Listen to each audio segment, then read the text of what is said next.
changing lives for good. It is so good to be with you on this Thursday morning and welcoming. Let me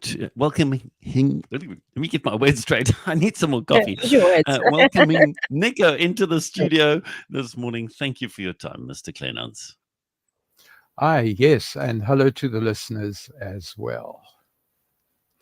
So when it comes to second-hand car vehicle purchasing, there are a couple of things we need to be mindful of. Please tell us, what do you do?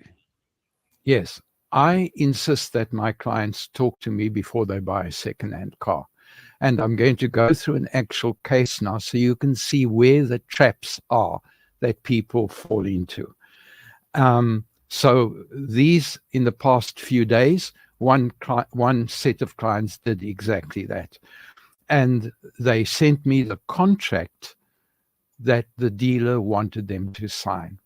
Now, the first item on the contract was that the dealer proposed an extra warranty that was going to cost 13,000 rand.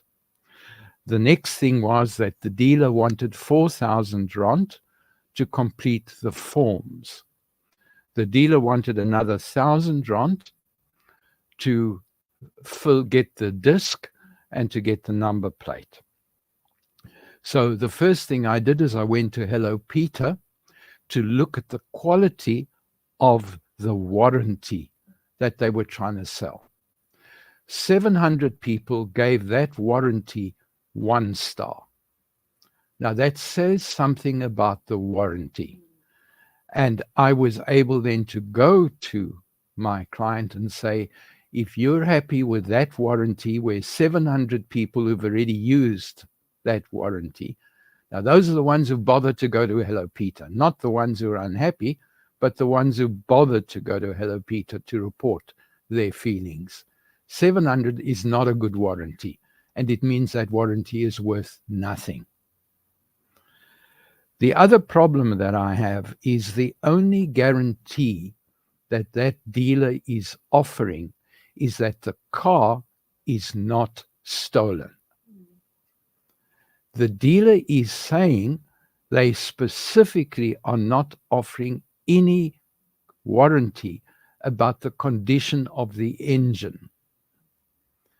Now, that means that unless you're an expert and you went through the condition of that car using very sophisticated equipment, you could be buying a car that's going to break down within a day of buying it.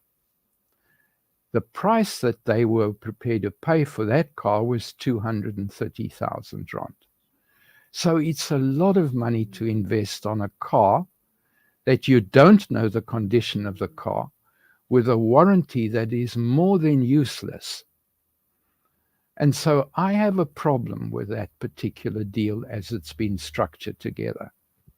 Yeah. So my feeling is there are companies that will check that engine with a fine-tooth comb, even to the point of x-raying the car, checking whether that car has been in an accident before.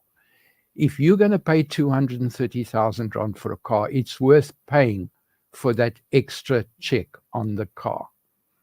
So my feeling is that if you're going to put that kind of money down, you need to be more sure of what it is that you're getting for your money, that you're not one of those people who are going to buy the car, find out you've got a useless warranty. And then the other thing I do in this case, it's to be a cash deal. I also check if you're going to pay for that car, what the interest rate is. Because remember, the dealer gets extra commission if you don't pay cash.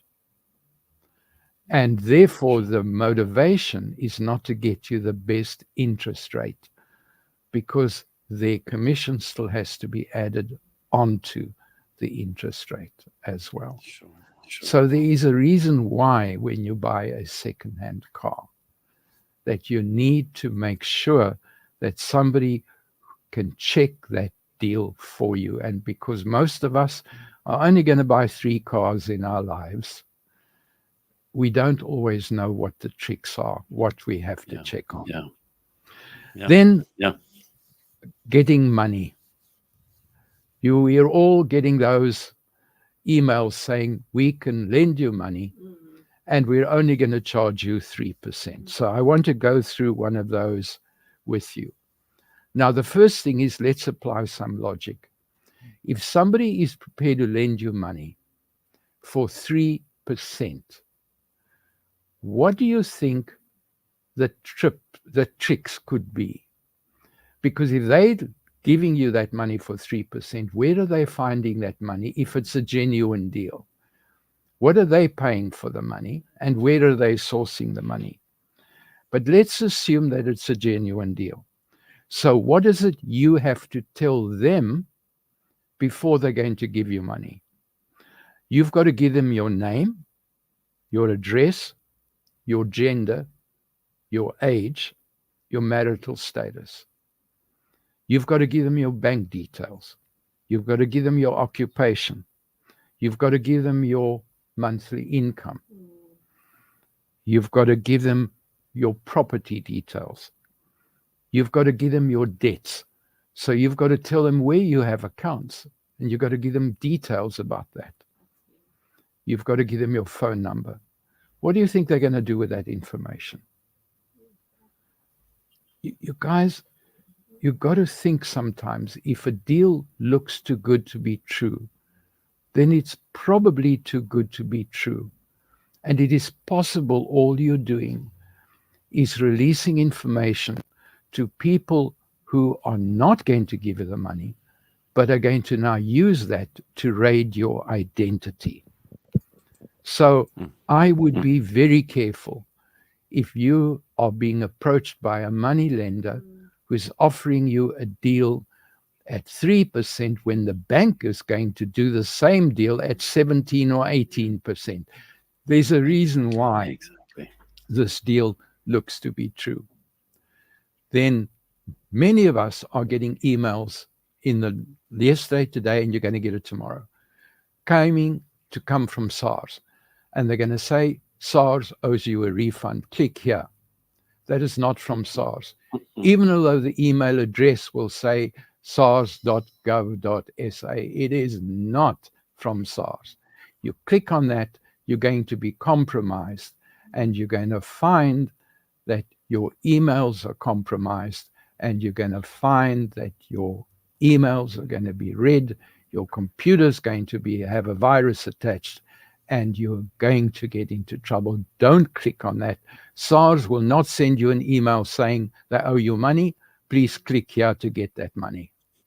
Lastly, for those of you who are going to go on pension, I get so frustrated when you go to your HR at work and ask them what the new rules are going to be about the two-pot system. They are not trained.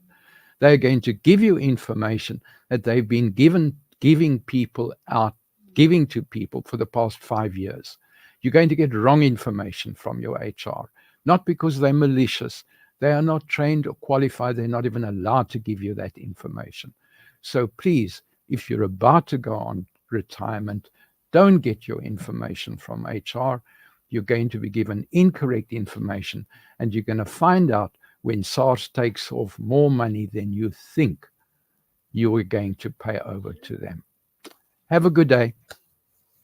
Thank you so much, Mr. Nico Kleynhans. Really appreciate it, and we wish you all the best as well. Thank you.